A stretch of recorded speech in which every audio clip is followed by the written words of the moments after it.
Today, I'm going to discuss with you what I've learned from hiring an executive coach. And I would like to share with you. So, in 2019, for most of it, I would say for 10 months, I worked with Laura Westman, who leads Accomplishment Coaching's ontological life coaching program in New York City and in Chicago. So I graduated from that program. So we actually have our anniversary coming up this weekend. Super excited to go to the observation day. For those of you who are interested, it's at 10 o'clock from 10 to 12:30 on Saturday. And it's the third weekend, the third Saturday of every month. So we'd love for you guys to come check it out if you're available. But yeah, so I would like to discuss with you 10 things I've learned from hiring an executive coach. All right, let's get right into it. So, the first thing is just like not being afraid of asking for help and just getting support. When you have the consistent weekly support structure from an executive coach, you're not afraid to put yourself out there, and you really become close because you have to share what your goals are, what's going on in your life, and you have to be vulnerable. So being vulnerability is huge when asking for help. In the past, I've been stubborn enough, and I prided myself on being independent and not having to ask for help. But I realized that that's really not a good way to go about life. And being able to ask for help is so valuable, and it's actually helped me out in my career, and being receptive to feedback and not not making it mean that like you're incapable, but knowing that people actually get enjoyment out of helping others.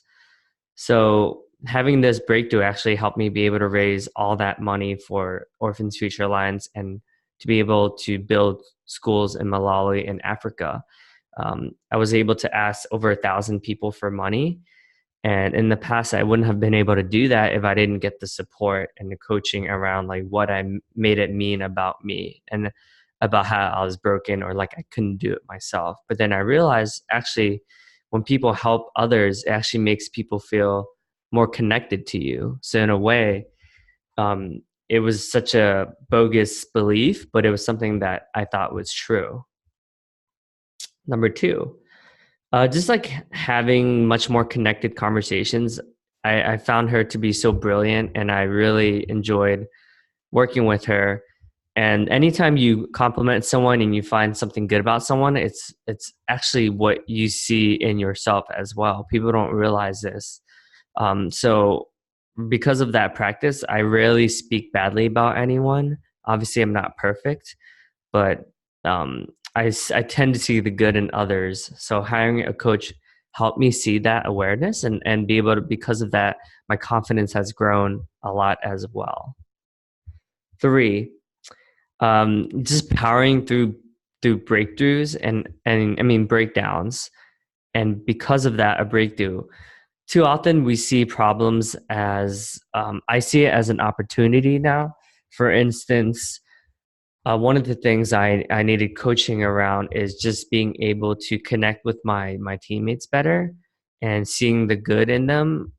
And that was a huge breakdown. Obviously it's someone who like my teammates are people who, I want to be close to, but having that breakthrough and just like seeing them for all the good and not having to like critique them and being critical of them has helped me be kinder to myself as well, and it's helped us actually finish as the number one team in S&B in LinkedIn Learning. So super grateful for that.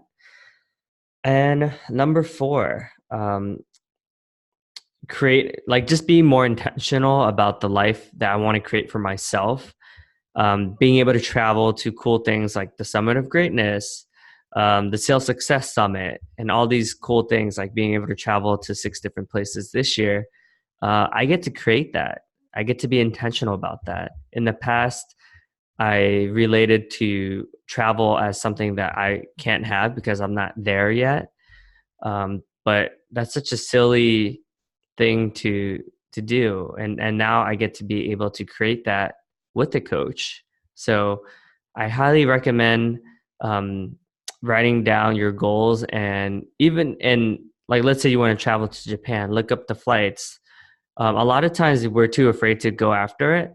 But if we just write down like exactly the cost and just lay it all out there, it's much more doable once we put everything and write everything down. So, so the power of relationships. So I realized that what's made me successful and helped me get this amazing job at LinkedIn and and even at TriNet is just like being able to build deeper relationships with people. I think in the past, like I would only let certain people in, people who I've connected with, who have an affinity towards. But now I try to give people the benefit of the doubt, and I'm able to connect with a lot more different types of people, where in the past I was only able to connect with like Asians or people that have gone through hardships and have gone through people that have like parents who are divorced. And I realized like, wow, that's such a small percent of the population. Now I'm able to connect with people more on a much deeper level, instead of thinking that I'm alone and I'm the only one who feels this way or a certain way. And not being number six, like not being afraid to leave something pretty good for something great. One of the hardest things I ever had to do was leave TriNet, who I've cultivated such all these amazing relationships with all these amazing people, to leave to LinkedIn. It was really, really scary. I wasn't actually able to sleep for like the whole week leading up to it because I was so excited to work at my dream job at LinkedIn. And now I'm so glad I made that jump. Obviously, like I respect and I still talk to so many people at TriNet because it holds a special place in my heart. But I'm so happy here at LinkedIn. Like it's funny to think that, in July when this was happening, that I was just like so stressed about it, and I really, had to really reflect and think about why.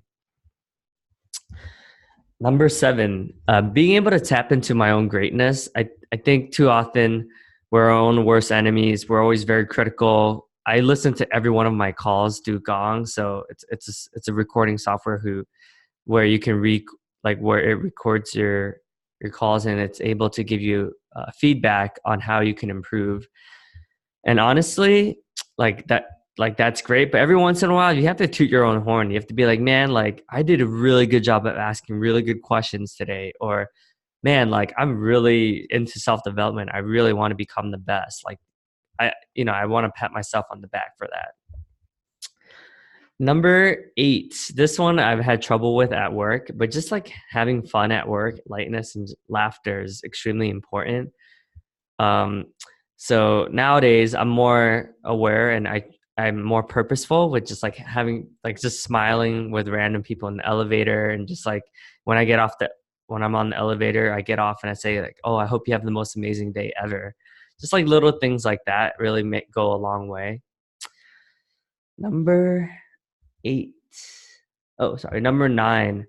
There's this thing called phenomenology, which is the study of, more specifically, like I'm more into like these buildings and how they're created and just the history behind it, and um, their placement. So now I appreciate buildings a lot more, and the architects and the engineers and all these little things that go into like even when I get like um, any types of food, I'm always thankful for the bakeries or the farms or the sheeps who, or the animals who, just like milk is used to create these amazing cheeses and these amazing products.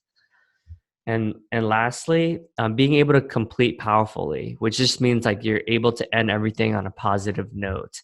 So if it's any transitions, like going from one company to another company, you want to do it in a way that is empowering.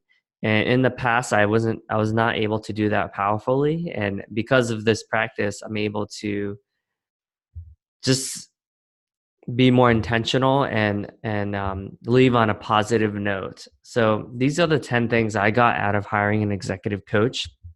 Thank you so much, Laura Westman, for helping me gain awareness and just all these amazing things, and has helped me live a much more fulfilled life. And yeah, I would challenge all of you guys, if you're thinking about taking that plunge, definitely do it. I think we can all improve. And even though I'm not a quote unquote executive, I'm the CEO of my own life, right? So, you want to be able to invest in yourself because you are the most important thing. Because, like with anything, if the airplane mask isn't on, then you're not able to help other people. So, this is the advice I would like to give to you guys. And yeah, I hope everyone has the most amazing day ever. Take care.